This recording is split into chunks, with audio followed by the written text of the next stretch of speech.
GDC? Oh, geez. I've been going here since, I think, '94, and before anybody knew who Epic was. And I'd come around, and, I was still wearing suits back then, walking around the show floor, and, nobody knew who I was, and it was kind of weird. But, the longer you are in this industry and the longer you wind up knowing people and everything, I mean, you really start feeling like a real sense of community and almost family. It's kind of eerie.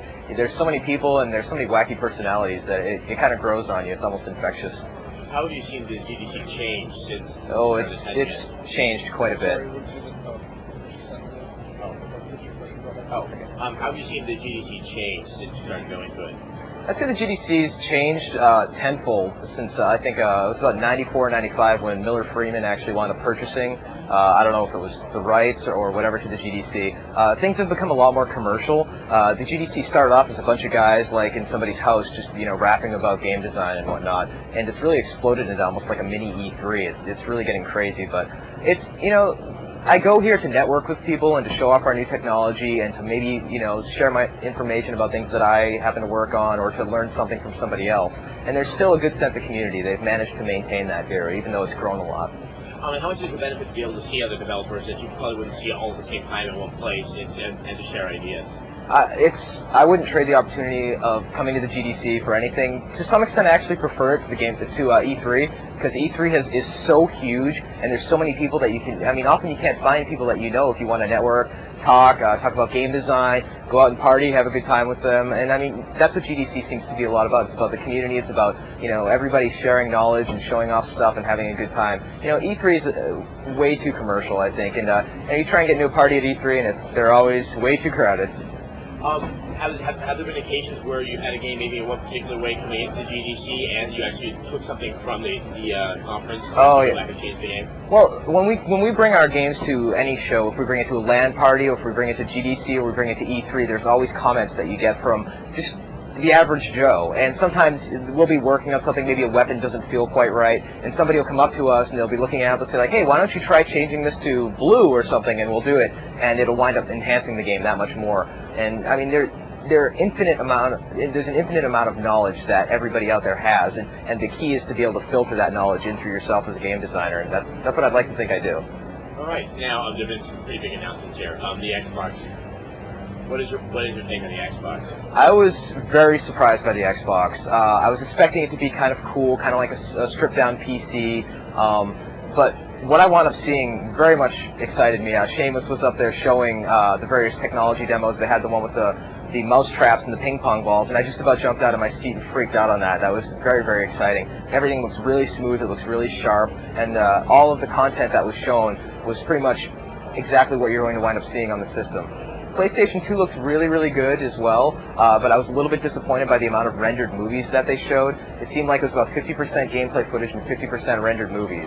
And for an emotion engine, I'd like to see those emotions happening in real time instead of rendered. Now, when you're talking about, I noted that the Xbox versus the PlayStation 2, the Xbox has anti-aliasing and the PlayStation 2 does not. How significant is that? I find that anti-aliasing helps quite a bit. When I saw the PlayStation 2 demo, I thought it was cool, but I saw... Alright. That's the question. I noted that the PlayStation 2 does not have anti-aliasing, but the Xbox does. How important an element of game design is that? Well, I don't know if it's necessarily game design. It's more of an overall aesthetics and suspension of disbelief. If you see jaggies on characters as their polygon edges are going against the background and it winds up looking busy or shiny, it kind of takes away from the game experience and the immersiveness of the game. And the gameplay footage that the Xbox was showing did have the aliasing, and it really helped a lot. And as good as the PlayStation 2 stuff looked, I really would have liked to have seen some of the edge aliasing on things, because as they were alternating between rendered movies and gameplay footage, it became strikingly obvious that they didn't have the aliasing in the gameplay footage.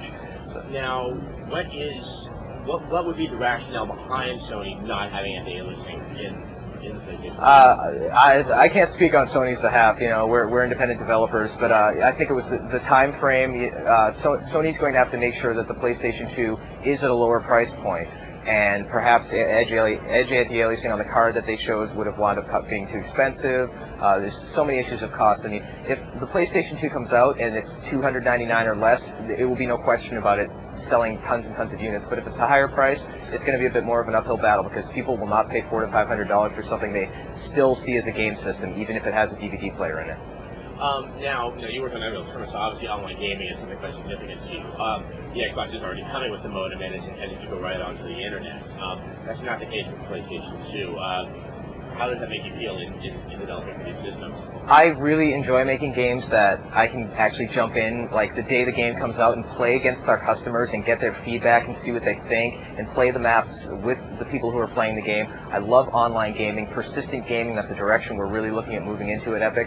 As far as PlayStation 2 not having it out of the box and waiting for broadband and kind of waffling on it a little bit, I think they're going to have to probably relaunch the system with everything in one box, with the writable media, with the broadband capabilities ready to go, and games that support it. I think Xbox may have an easier time with that, but again, it all comes down to what software is on it. If there's a killer app that takes advantage of it, then the system's going to blow up. If it doesn't, then it could wind up being a peripheral like the Sega CD that doesn't wind up doing well, or maybe even never happen like the 64DD for the N64. And what do you think, as a developer, how do you think it's going to be a market or the gamers out there are going to be able to handle having 4 different console systems available? There's only room for first place and second place, and that's about it. And it's going to start getting real scary. If anybody can pull the collective rug out from Sony's basic ownership of the industry, it's Microsoft. But Nintendo, I would not underestimate Shigeru Miyamoto and the design talent. They have Pokemon. They create absolute phenomenons. I wouldn't underestimate them. And Sega's got some really good guys in their camp. They have Shenmue and Yu Suzuki and a lot of those great titles, and they're actually going ahead with their online strategy. So it's going to be really interesting, and the ones who win are the customers and the developers in the end.